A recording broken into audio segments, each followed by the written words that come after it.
So, formal introduction. So I'm Faye McGuinness. I'm the Director of Programmes here at Education Support, and I'm going to be the chair of today's session and the presenter. So if that's not a recipe for something going wrong, I'm not sure what is, but hopefully it will all go very smoothly. And I am really happy to also introduce two speakers who are going to be joining me today, and I'll let them give their formal introductions at the beginning of their presentations. But just to say, we have Dr Erin Hope Thompson, who is the CEO of the Loss Foundation, and she's going to be talking to you today about loss and talking through loss in the different dimensions that educators have faced that over the past year. And we've also got Professor Neil Greenberg, who is an academic and occupational forensic psychiatrist, who is going to be talking about how to support staff engaged in highly challenging work and learning from other sectors that he has worked with. So I think we're going to have a fabulous session today. And as I say, there'll be questions and answers at the end. So please do engage and please do ask those questions. So I'm going to start, and the theme of the session really is around educator wellbeing, teacher wellbeing, but it's for all school staff, and it's really thinking about how to get ready for the Easter break. And what I'm going to touch on is just some simple hints and tips about what you can do as you head into that break to think about your own mental health and wellbeing. But let's start with who we are. So Education Support is a charity that was set up by teachers for teachers, and we've been around for over 140 years. So we've been around for a while, and we are the only UK charity dedicated to supporting the mental health and wellbeing of everybody that works in education. And effectively, we believe that better wellbeing leads to better education. And that's not just better wellbeing for the children and young people and the pupils that you all look after and support. That's better wellbeing of you, the people that do the work to support those children and young people. So that's who we are here at Education Support. And just to give a bit of the context, we run a teacher wellbeing index every year. We're in our 4th year now. And we published the results of our Teacher Wellbeing Index 2020 towards the end of last year. And what that told us, and just sorry about the report, it's conducted in partnership with YouGov, and it's all the way through from early years to adult education. And we're able to compare the findings across the various years. And what this year's index told us is that stress remains incredibly high across the education workforce. We're seeing increasing symptoms of poor wellbeing, and mental health support varies between schools. So we know that there are some schools that have really taken this and are really leading the way in creating the right cultures and conditions to prioritise staff mental health. But we also know that some schools have got a long way to go in terms of understanding how to do this well. We know that there are still barriers for educators reaching out for support, and much of those barriers are to do with the stigma that still surrounds mental health. And within the education sector, that stigma is still very prevalent. And also the index told us that the wellbeing of UK education professionals is lower than the general population. So that just gives you a little bit of the context of what we're presenting in today. And it's really important to say that at Education Support, when we're looking at supporting the mental health and wellbeing of education professionals, we look at it through the lenses of 3 areas. So there is the individual role and responsibility that everybody has to play in terms of looking after their own mental health and wellbeing. And we're going to be focusing a lot today on the individual. But we also recognise that there is a role to play at a workplace level. So the role of school leaders and employers in creating the conditions and cultures for psychologically safe work environments. And there is a responsibility there on those leaders to create those environments. So we work at a workplace level as well. But we also know that there is a lot that we need to do at a system level. So there are many policies that drive education and the way that educators can work. And we know that some of those policies might negatively impact on staff mental health and wellbeing, and they often feel outside of the control of the individual or the workplace. So although we're looking very much at the individual today, I think it's very important to say that we recognise that you have to look through the lens of all 3 of these areas if we're really going to see a shift in how educators feel about their mental health and wellbeing. So as you go into the Easter break, I wanted to touch on 3 areas that seem to be coming up quite a lot for educators. So this feeling of lack of control, and so there's something here about how you can take control of your own mental health and well-being during the break. This idea that actually there's time to plan for lessons and plan for work, but not planning to think about how we look after ourselves. And also this sense of managing stress and anxiety about returning back after the Easter break. So I just want to touch on these three areas before I hand over to Erin for her presentation. So many of you would have seen this. It's not new. It's not something that we just created. The circle of influence and concern and control is something that is well known and well evidenced. But what we recognise is that over the past year, educators in particular have felt a real lack of control. Globally, we've all felt a sense of a lack of control about the coronavirus and the ability for us to be able to control that thing, that unknown. But also for educators, the feeling that there has been a lot done to them in terms of policy and things that they've had to implement in response to the coronavirus. So this kind of real sense of there are less things that educators can control or influence. And so actually as we're going into the Easter break, there's this kind of reality that we need to think about, that those worries and concerns might not disappear. They might not, they might not leave us over that Easter break, but we can try to implement things to help us with that. So as you're going into the Easter break, one of the things that we would get you to think about is what are the things that are within your control? What are the things that you can influence? And what are the things that you're concerned about, but you have no influence about? And when we look at that concerned circle, what we talk about is the allocation of time to worry about those things, because we're all human. We can't just stop worrying about them. But actually allocating time in our day, what you could call worry time, is a really great way to recognise those worries, write them down, make a comfortable space and process them for a period of time every day, but then put them away and be able to get on with the rest of your Easter break. So what it's saying is there are many things that are outside of our control at the moment, but what we can do is allocate time to worry about those things during the break, but don't let them completely overtake our Easter holiday. So it's a very simple tool that you can use as individuals, and it's something that you can use as with your teams as you head into that Easter break. The second area, which is around planning. So as I said, as educators, you're really good at planning lessons. You're really good at planning what work needs to be done. You're really good at planning what is needed for the children and young people and the pupils that you support. But there's very little time to plan about how you're going to look after your own mental health and well-being. So this is a really simple tool that was produced by Mind. It's a wellness action plan, and they've designed one for working from home. They've also designed one for sort of if you're working in a school environment or an office, but you can actually tailor this and tweak this and think about what is your wellness action plan as you go into the Easter break. So what will you be doing to look after your well-being during the break? How might you adapt the things that you might usually do to the current lockdown restrictions? And who do you need to share your plans with, your family and your friends or any colleagues, to let them know that these are the things that you're going to be doing through the break that you need to do to look after your own mental health and well-being. This is a free tool that you can download from Mind's website. And it's a really simple way for you to get thinking about your plans for looking after yourself over that Easter break. And when you're thinking about what to include in those plans, we talk very simply about mental health hygiene. So often when we think about hygiene, we think about brushing our teeth, or we think about washing our face. We never really think about hygiene in the sense of how we look after our mental health and well-being. I'm not going to go into all of these things on the slide. Many of them you'll look at and go, well, they're obvious. We hear about them all of the time. But they're often the obvious things because they are the things that work. They are the things that are evidence to show that they can improve our mental health and well-being.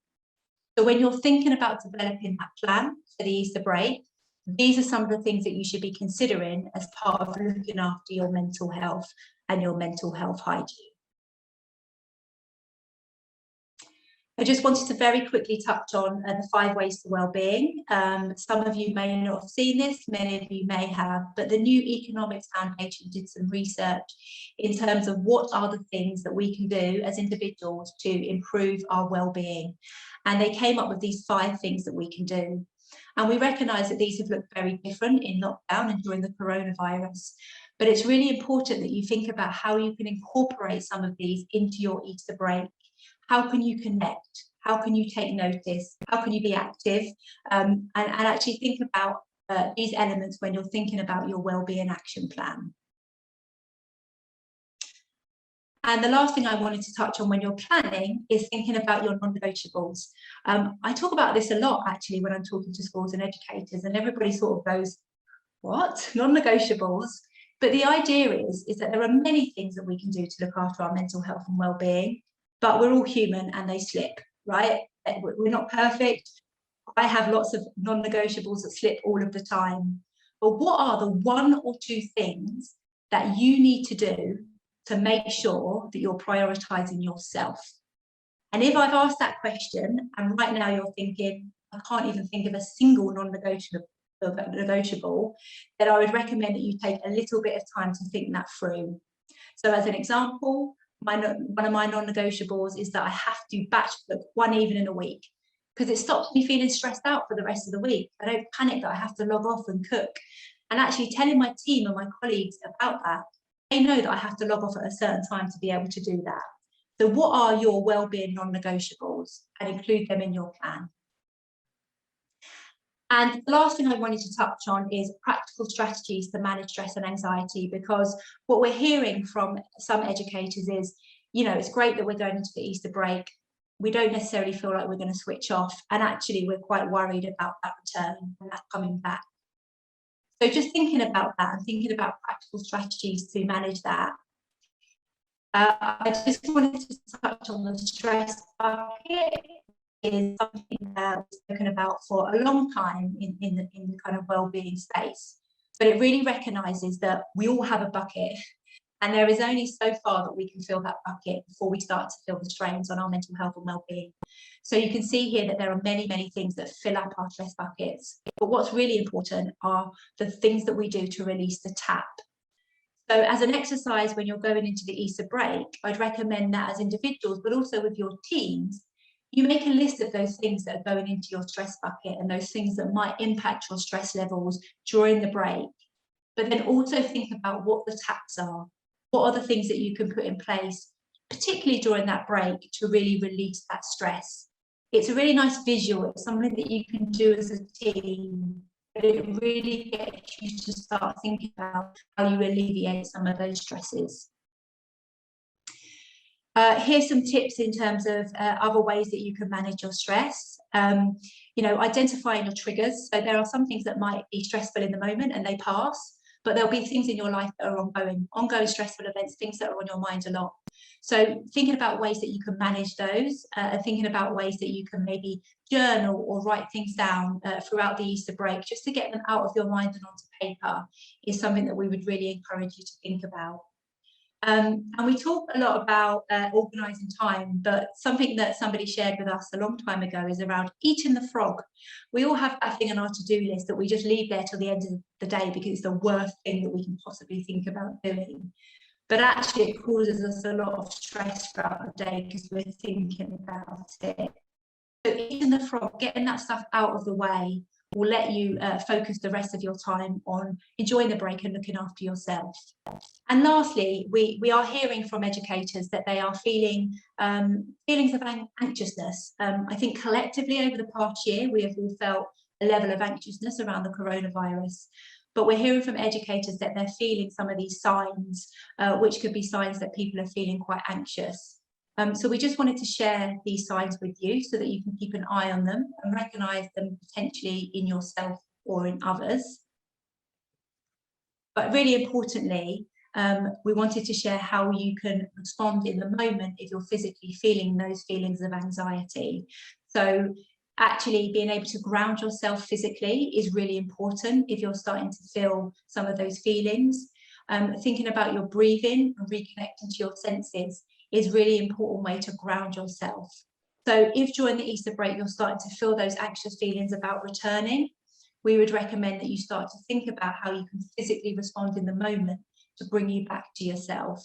And I wanted to share that today because we've been hearing a bit from educators about that anxiousness about returning to.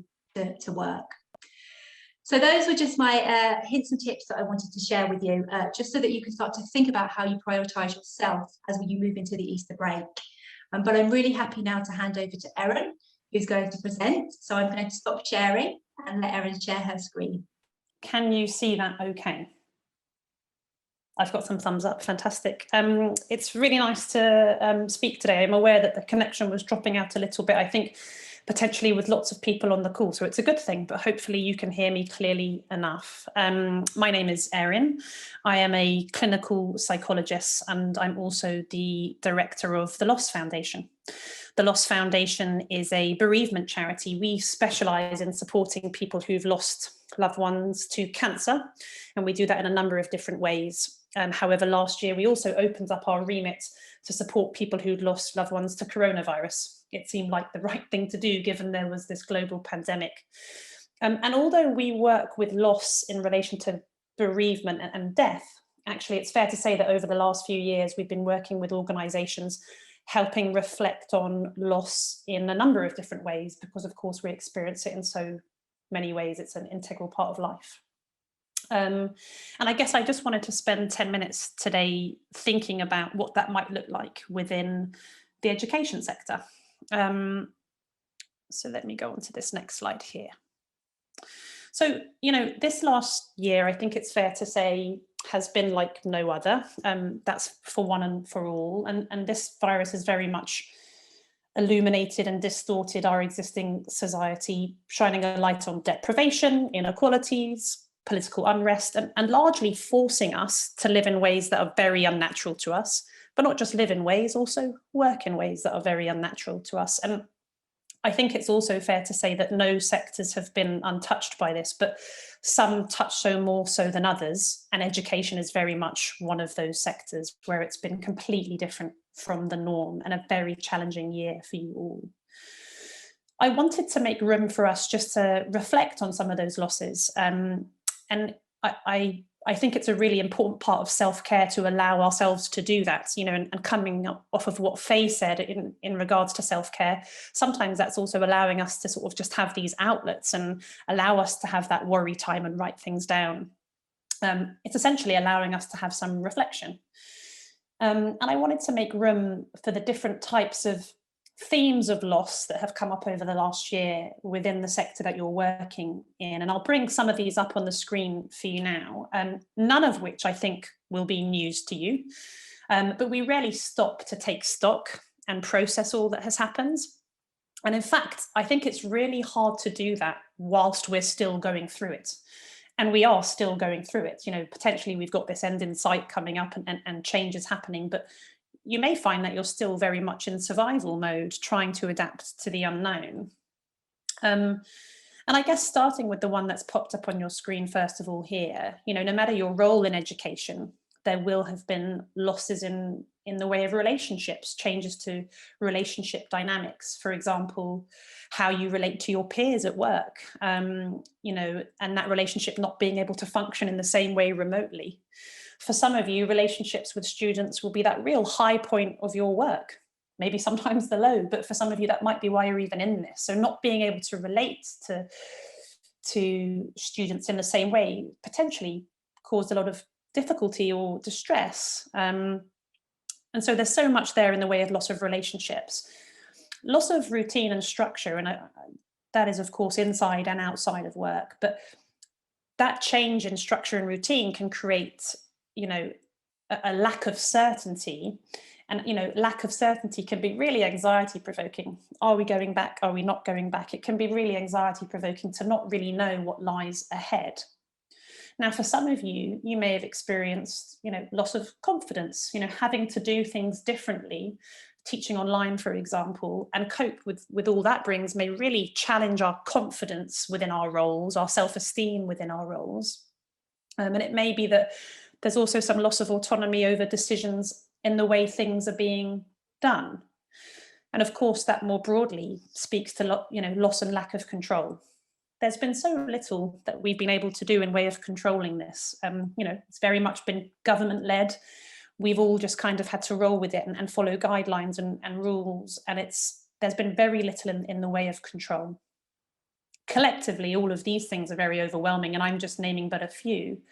But also recognize that for some of you, you may well have actually lost colleagues, friends, and family during this time to the virus or other things. Now, that, of course, is life-changing. So having to adapt to this sort of huge life-changing event alongside all these other changes, it really is overwhelming. Or at least it can be, and maybe we don't make room to allow it to overwhelm us. But I'm also aware that we haven't had, normal coping mechanisms.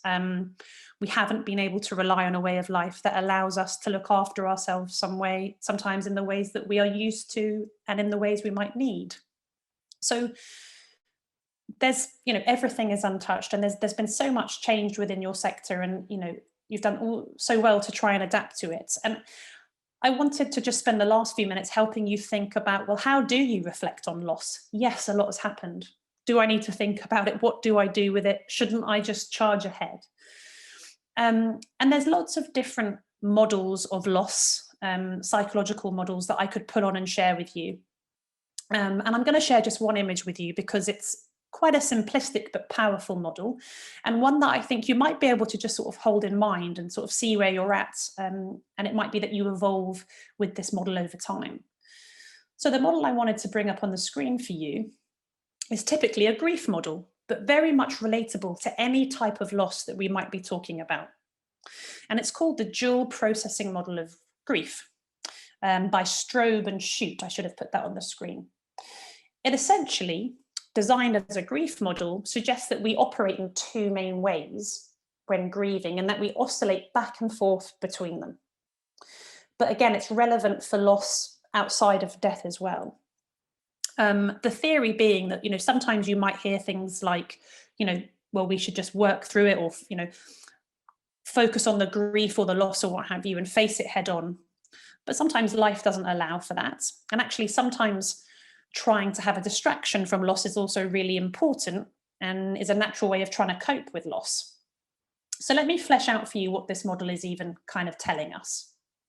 So it states that we're in these sort of two modes of being and we oscillate. So what does being loss-oriented mean? So being in loss-oriented mode, in essence, means turning towards the loss, recognizing what has come up for us within it, allowing ourselves to sit with difficult thoughts, difficult feelings, reflections on changes. It might be that I'm talking to my friends or my loved ones about it, allowing myself to even sit with those kind of feelings. And of course, being in loss-oriented mode can bring up all sorts of difficult emotions: sadness, anger, loneliness.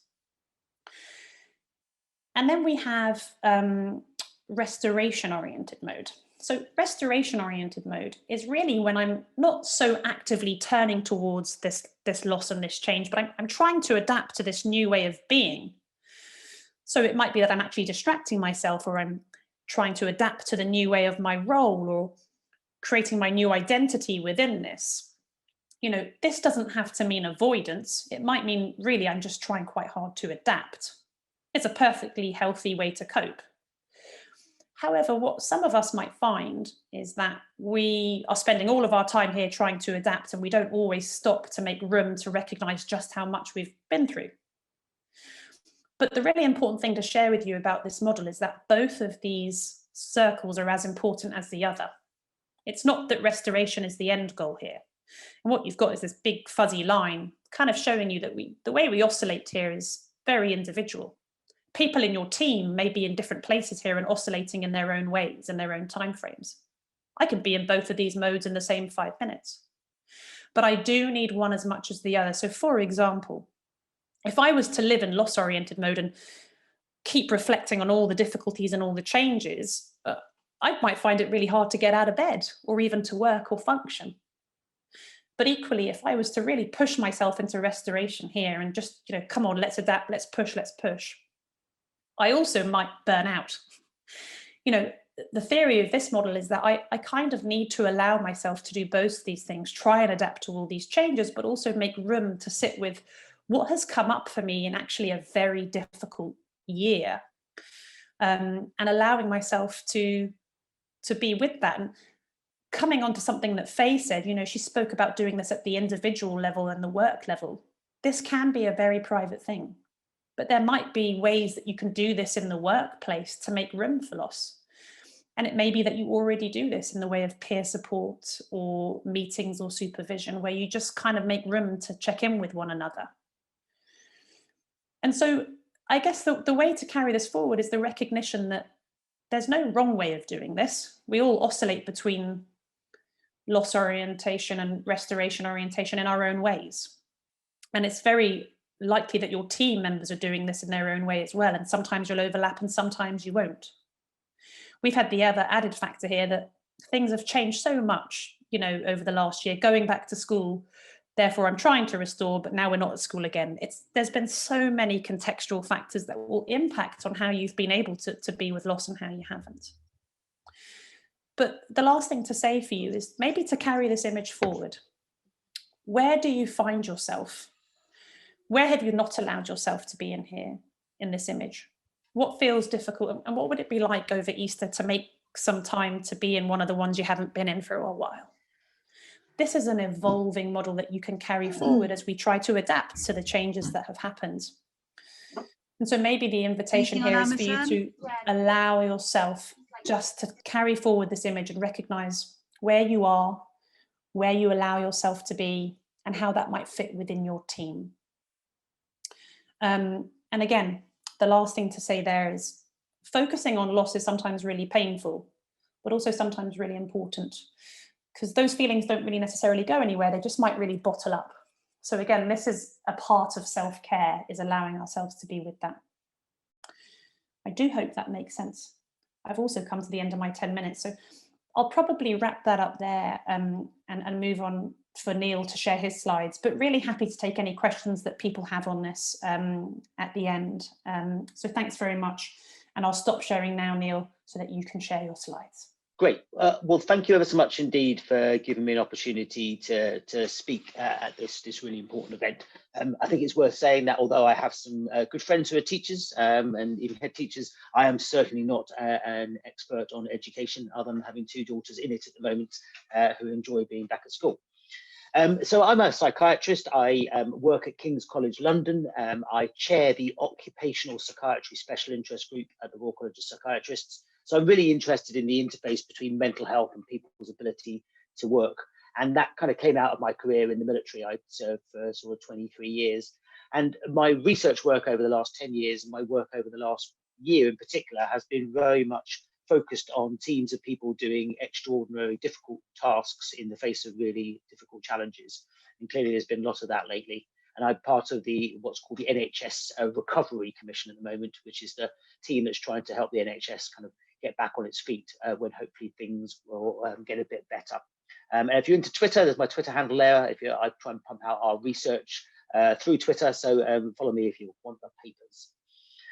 Here's the different sources of information. If you're into the academic side of things, most of these websites, particularly this one here, the King's Centre for Military Health Research, and this is the Health Protection Research Unit, they have papers for download, so you can read a couple of pages of those before bedtime, much more effective than sleeping tablets.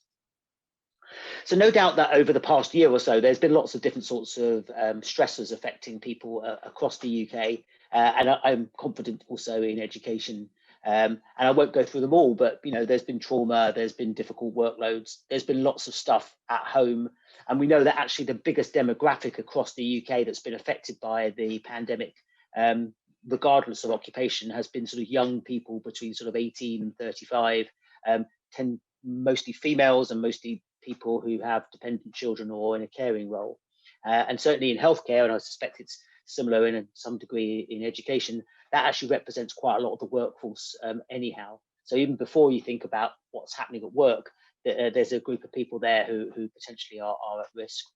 And also there's been this particular issue which has come up time and time again in healthcare and emergency services, and I'm confident will also be the case in education, about what's called moral injury. And moral injury describes a situation in which something happens that strongly violates your moral or ethical code. So something that you just don't think should have happened, but because of the situation over the last year, that it absolutely has. And we've all had these sort of situations in our lives, and hopefully most of us stay well. Some of us get some distress about, did we do the right thing? Should that have happened? And the moral injury is where something sets in, and the anger, the shame, the guilt that occurs becomes something that doesn't just go away over a few days, and that predisposes you to become unwell. So it sits in this sort of spectrum of reactions to these difficult situations. And they can occur from things that you did or other people did, things where I didn't do, I didn't act, and feeling let down, by one's colleagues that you thought you could trust, or by one's seniors who are meant to be looking after you. And certainly in healthcare, one of the sort of overriding sort of sayings that comes out a lot is that, I did my best, but it just wasn't good enough. And I think many sectors in education is the same, is we've all had to do things that just aren't right, and there has been no right answer to these things. When you look at moral injury, the important part about it, this is a paper we did, shows that it links with mental health problems, particularly post-traumatic stress and with depression, which is its importance. And this is just a bit of data from a big study we're doing on healthcare professionals at the moment. And we split people's moral injury experiences into low, medium and high. And I won't go through the whole of this, but what this shows is lots of different mental health measures. And you can see the people in the higher group of moral injury have far more poor mental health. So what this tells us is moral injury isn't just an interesting topic, it absolutely is associated with people not being able to get their head around what's happened. So what can you do to sustain teams of people doing challenging work?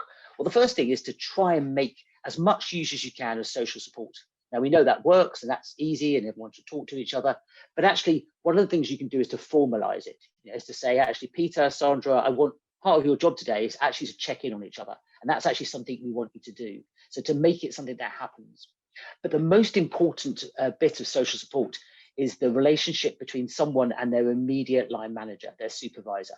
And what we show from data in emergency services and from the military is that if you have a supervisor who you feel is looking out for your needs and who can have what we call a psychologically savvy chat, I'm sure some English people will tell me that I probably haven't done that properly, but if you can speak about psychological well-being with your staff in a meaningful way, then actually you get a 90% reduction in mental ill health.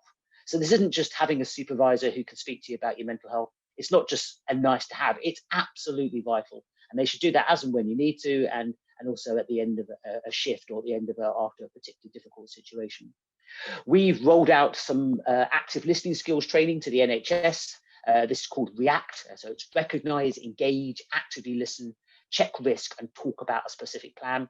This was a 1-hour training package where we delivered it over Zoom to people with a little presentation, a demonstration, and then we got people practicing it in the breakout rooms on Zoom. So actually they didn't just leave having learned a few things, they actually learned and they actually practiced those skills for real, with mock scenarios. And we did this nice little study where we looked at people before they did this training, and over half of them didn't feel that they could support their colleagues very well. 1 month afterwards, 85% said they felt confident to support their colleagues. And this paper's just been published yesterday in a journal called Occupational Medicine. And this is a brief insight into the fact that a small amount of active listening skills training can make a difference. And actually, because one of my friends is a deputy head, we've actually run this in education just once on the basis for her staff. And she tells me it's okay, but we didn't do any research on that. Another thing that's really useful is peer support, and that's been mentioned already. Peer support is about having people within the workplace who are like you, who share the same experience, walk in your shoes, and who are able to discuss mental health with you in a way that maybe you wouldn't speak to your boss, even if they were psychologically savvy. In the military, we've been using peer support for years, more than 20 years. We've been using this program called TRIM, which is Trauma Risk Management. And this is very focused on, death, dying, destruction, which hopefully doesn't happen too much in education. But there's some very similar processes to this, which STRAW, it's called Sustaining Resilience at Work. It's a similar peer support package. You train up people how to have a structured conversation and to know what to look for. And just worth saying here that we've now done 13 academic studies into this, and this is not penicillin for trauma, but this is a very credible, effective way of making sure that staff feel supported, that they can mobilise social support, and importantly, it shows a reduction in sickness absence, which is obviously useful after challenging events. But what you shouldn't be doing is to be flying in lots of psychological health professionals to come and make everything better. The National Institute for Health and Care Excellence, our national body that looks at different sorts of interventions, makes it very clear that what's called psychological debriefing, which is the idea of getting a mental health professional to come in and say, you know, tell me how terrible it was, that actually that is not something we should be doing, not just because it doesn't work, but because on average, it actually stands a chance of making people worse. So this is not what we want to be doing. The solutions for difficulties in the workplace actually isn't to fly an external expert in, it's to try and manage that well within the workplace. And that's really important message to get across, because time and time again, organizations want to kind of, you know, get some external expert to make things better, and that just doesn't work. And then what you need really though is active management by line managers, by supervisors. And the two things we know make a huge difference. And as I say, it's not just a kind of 10%, this is a 90% sort of thing, is to temporarily increase the support to someone and to alter their duties. And in a healthcare setting, that might mean moving someone away from the bedside into a supportive role where they're looking at equipment or they're doing rosters. So they're still being useful, not just say go home, but actually they're not exposed to the highest level of stress. So this is something that I would anticipate that any supervisor should be able to do. You might feel, gosh, what do I do? Well, the answer is support someone better and temporarily reduce their or alter their duties. And actually the chance of you then getting them back to the front line, back to their role is very much increased. Great study done by the Israeli military, a 20-year follow-up study using these approaches, which of course you don't get many 20-year follow-up studies, showed that the better you manage people in the immediate impact of a challenging situation, the better the outcome was 20 years later on. And then hopefully we're getting towards recovery now. And I'm not sure recovery, certainly in healthcare, is necessarily the right phrase, because we don't want to get back to where we were, because in healthcare that wasn't perhaps so good before COVID strike. And I don't know education well enough. You can make your own judgments about whether we want to get back to where we were or whether you want to get back to somewhere that's better. But it's really important that you have a proper thank you, that for all the stuff that's gone on in the last year, we don't just say, thanks, Faye, for doing this. You know, we say, thank you for working in this class and doing what you did. And we make it a meaningful thank you. We provide people with information about where they can get additional help, be that on the National Health Service, be it the Every Mind Matters. I'm not sure if you've seen that. It's a public mental health intervention by NHS and Public Health England. It's a really good evidence-based approaches. They're all available out there if people want to use them. If people have been working silly hard, make sure they get a graded return to work. Don't just chuck them straight back in the deep end. And then what you need, because of this moral injury piece, is an opportunity to actually do some reflection on what we call meaning making. You know, what was this all about? What on earth happened over that past year? I'm really angry at my boss for not supporting me. You know, I feel that I've done terribly bad things. Well, the only way you're going to actually get that out into the open and make sense of it is to discuss it with other people who are similar to you. And it's not my phrase, it's someone else, but phrases what I really like is that we're not necessarily all in the same boat, but we're absolutely in the same storm. And these sort of reflection sessions start off perhaps by someone senior saying, let me just start off by saying, I don't think I've done everything right. You know, I feel I've let you down at times. And actually, when you start that sort of conversation, you can get to a place where actually you all recognize that it wasn't really anyone's fault, it was the situation. The next one might sound a bit weird, but what I'm talking about is a return to work interview, which of course seems crazy because you've been at work anyhow. And what this is really here talking is about what's the past year been for you? Tell me about what you've experienced. What's the impact on you? What's gone on at home? You know, have you had bereavement? Has there been financial difficulties? What about your own kids? Because it's not until you have a discussion with someone about what's gone on that you really understand what you can do as a supervisor to make their life better. And actually the question that comes at the end of this is, how can I help? And that's a great starting point for a good relationship with your employees going forward. Keep an eye on people, particularly those who have particularly difficult jobs. And then if someone is unfortunately develops a mental health problem, make sure you don't just leave them on a 6-month waiting list so the NHS picks them up. You really want some occupationally focused mental health care. The evidence is that if you make the treatment of someone getting back to work as a prime outcome, the chance of getting people back to work is much, much increased. So that's the conclusions. Don't over medicalize normal distress. It's perfectly understandable that you might not be sleeping so well, your concentration might be a bit off. It's okay to have some symptoms as long as they're not impairing. Try and nip things in the bud before they become crisis. The team is the most important aspect of supporting people, particularly the relationship between supervisors and colleagues. Supervisors should be actively managing people, and that means having those psychologically savvy conversations to find out how they are.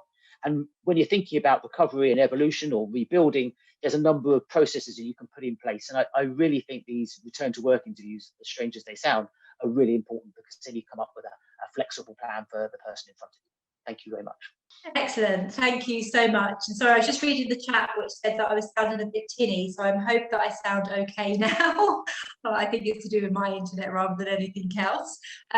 They were absolutely fantastic presentations, thank you so much. So we've been keeping an eye on the chat, and I think we've stunned everyone into silence. But just to encourage people to put any questions in the chat if you have them. But I do have a couple of follow-up questions if that's okay. So Erin, I just wanted to start with you. You know, obviously you spoke about that model, which I think is absolutely fantastic. What we've got here is lots of people that are also going to be supporting children that have dealt with a huge amount of loss as well. And I just wanted to ask around that model, and whether that's something that resonates with young people. Would you take a different approach? Because I'm sure there are people on the webinar thinking about the role that they'll be playing in supporting young people that have dealt with loss over the past year. It's a great question, and yeah, I mean, absolutely, you can use that model with young people. The nice simplistic thing is there's not too much to it. Maybe what we'd be changing around that is our language, you know, to meet with their development and what that might look like, you know, for them over the last year. Presumably very different for a teenager in GCSEs versus, you know, somebody in the younger kind of setting around education. But you can absolutely use that model. I mean, really what we're inviting people to do is make time to reflect, and it also ties into what Neil was saying about support, you know, peer support, allowing children space within the setting to sort of acknowledge that together as peers who have been in the same space, and kind of say that was a difficult year, you know, what felt so difficult about it, you know, how did you manage it, and how did you manage it, this bit felt really sticky for me. And you know, I think creating the space for that is also us also providing the culture that it's important to talk about difficult things rather than just sort of steam ahead. Now, if we looked at restoration, it's also important for us to try and help the young people adapt to all these changes. So it's not just about focusing on either side of that model, but also, you know, making it okay to be in both. Maybe we'd be, you know, looking out for any indications that, you know, people were getting stuck in that model. You know, do we think that actually we haven't made a lot of room to talk about a difficult year, and maybe we could be doing that? And are there settings where we've done it more than others? And be that with the young people, be it with some of our teams, but not others. So you can absolutely use that model. There's all sorts of ones. It's definitely our favourites. You know, it could be with younger children. You might be moving more towards, you know, particular emotions and being very specific with emotions, rather than calling it loss orientation or restoration, but perfectly applicable. I mean, if it sits with you and it makes sense to you, then you're probably more able to describe it to others as well. Great, thank you. And Neil, I just wanted to follow up on the peer support side of things. So obviously there is, you know, a skill in peer support as a thing, but actually what we find often is that people talk about not necessarily having the right support structures within their work environment to facilitate healthy peer support. So I just wondered whether there's anything that you can share around how you kind of create the environment to facilitate that healthy peer support. So I think my experience having worked with lots of different organisations is that merely putting in place a peer support program without getting the buy-in from the people who might actually use it is not going to get it to work. So when we started doing this, you know, 25 years ago now in the military, the reason it worked wasn't because the senior people, the sort of the colonels said it's going to work. It worked because actually the people who are like the sergeant majors, the people in the middle management who actually make things actually run, is they bought into it. And the reason they bought into it wasn't that they wanted to be nice to the junior staff. That wasn't really in their mind. It was the fact is they've been around long enough to see how things go wrong. And actually, when you started talking to these people, and our courses sort of run a couple of days each, actually, they would sit there looking slightly disinterested to start off with. They can have quite a sneery looking face if you're a sergeant major. They learn how to do it very well. But actually, when they got talking, they said, you know what, actually, I can think of 2, 3, 4, 5 colleagues where actually they fell by the wayside because actually they didn't have this sort of thing. And what you're not doing is imposing this on people. What you're trying to do is to get to the teams to realize that actually this is something they want to do, because actually most of us do want to support our colleagues. That's the thing. So I think if you're going to make a peer support system work, it has to be something that is wanted from the sort of the middle management in particular, but also from the grassroots. It can't be something that's imposed upon others. And I think the other thing that's useful as well to think about in terms of peer support is making sure that you select the right people to be the peer supporters. You know, you don't necessarily want people who have active mental health problems right now. Not saying people who haven't had lived experience in the past, because that's great and a real good motivator. But you don't want people who are now in the middle of difficulties because actually they're not going to be in a good place to support others right now. You don't want people who are doing it because, you know, they're quite interested in finding out the gossip about other people. So if you select the right group of people, you can absolutely make a big difference. And whilst I agree that it's always hard to find the time, you know, and there's so many other things to do, the fact is, having worked with so many organizations, once people see the value of this, then actually that's what makes it take off. It's not the imposition of it, it's people seeing that actually it's great to talk. And then occasionally, you know, you spot someone who does need some professional help, and then what you can do is help that individual go and get it. Yeah. Great, thank you. That's really, really helpful. So I think we've just had another question come in, so I can read this. From Nadine, how can we continue to support a colleague who has tremendous mental health issues at present without allowing professional boundaries to be crossed? At what point do we say we're not qualified to support the demands on colleagues' time, and it's not healthy for either party? So Neil, can I ask you to take that one? Yeah, so the key point here is about functionality. You know, the question for when does a mental health difficulty become a mental health problem or a mental health disorder is, does it impair your function? So, you know, if I have a cry at work, you know, it's not great, but I'm in the middle of a pandemic and things are a bit tough, that doesn't make it a problem. But when actually I can't concentrate on what I'm doing and I go home and I'm shouting at the kids and drinking the second bottle of wine to get through, I've moved from being a bit distressed to actually having a difficulty.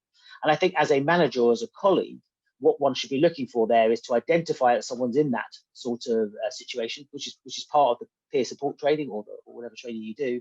And the second thing is not just to say, go and get yourself sorted and come back when you're ready, because actually getting people back to work means that work actually can be part of the solution as well as the problem. So when someone goes to get care and you help them to get it and, you know, check in with them to make sure they are, then the next thing is, how do we get you back into some sort of work? And there's a great model, it's called individual placement and support. And what this model generally says, and it's really effective, is that you don't wait till people are work ready until you bring them back. What you do is you get them back, even doing, you know, an hour a week or something. Let them feel useful, let them build their self-esteem and get them back into work slowly. If you've been off work for 2 weeks, 4 weeks, 6 weeks, 2 months, it becomes increasingly difficult to come back to work. So try and maintain that link any way you can to keep people part of that team, and don't just say, go get yourself fixed and come back when you're ready. Yeah, I think that's so important. And actually, Victoria's made a comment here in the chat about returning to work after shielding and feeling very anxious and nervous about that. So actually what you just said could very much apply as well in that situation. So I think that's really, really useful. Sorry to jump in there, but I think one of the things about that particular situation with shielding is we know from the Public Health England data that people who have been shielding, the better they've been shielding, actually the more of an impact it's had on their mental health. And it is completely and utterly understandable that someone who came back to work after that would be anxious. That's not an indicator that they're ill, that's an indicator of normality. The question is, of course, as a manager, is how you manage that, in a safe way that works with them, and small, graded exposure, which I'm sure many people do, is the way ahead on that. But just because someone's anxious does not make them ill, it makes them a very usual human being. Yeah, that's a really, really important point. Fab. Okay, so I think that's all of the questions. So I just wanted to firstly thank Erin and Neil for your time. They were absolutely fantastic presentations and really useful. I've learned a lot myself from those. I just wanted to finish by firstly ending this session by being very clear that self-care is not self-indulgence. I think we've for a long time felt that looking after ourselves and looking after our mental health well-being is something of a selfish act, but it's really important for everybody on this webinar to reflect and realise that self-care is not self-indulgence. And you have had an incredibly tricky year, and you have been absolutely amazing in the work that you have done to keep the education system going. So it is really important that you think about yourself and looking after yourself. And I just wanted to highlight some of the stuff that we're delivering in Wales, which is being funded by Welsh Government. So a huge thank you to Welsh Government for their funding of this work. The education support are providing a whole range of services to schools in Wales. So I wanted to make sure that you all knew about these. So one of the things that we're delivering is a school's wellbeing service. So we have a dedicated advisor in Wales coming into schools and helping you think about how you create those psychologically safe work environments. So if your school is interested in having the advisor work with you and look at what you need, then please do get in contact with us. We are also delivering some services to head teachers. So we are delivering online peer support groups that are facilitated. And we're also delivering one-to-one supervision for heads with accredited counsellors. So we're offering sessions which are done via telephone. And we're also in April going to be launching the Taking Care of Teachers Mental Health and Wellbeing Hub, which is effectively the first stop for anybody working in schools in Wales to come to for information and resources and tools to really help you think about how you support staff mental health and wellbeing. So as I say, these are all services that we're delivering for free to schools in Wales, and I've put the link there and we'll share it after the session as well. But if you are interested in taking part in any of these services, please do sign up and get involved. And lastly, just to say that we run our 24-hour independent, confidential and free helpline. So please make sure that staff are aware of this. We're here if people need us. We also offer a grant programme for anybody working in the education sector or people that used to work in the education sector who might be financially struggling. And on our website, we have a huge number of information and resources. So there really is lots there for us to help and support you with. So we just want to make sure that you have access to that. So I think that leaves me to say thank you so much for joining. I think we hit over 300 people, which is probably the most we've ever had on an education support webinar. So that's absolutely fantastic and we're really proud. Thank you again to our speakers. As I say, we will be sharing this session. It's recorded, and I know that some people have requested the slides, so we'll check with the speakers if they're happy for us to check this, to share the slides. But it's been wonderful spending this hour with you all, and have a good rest of the week.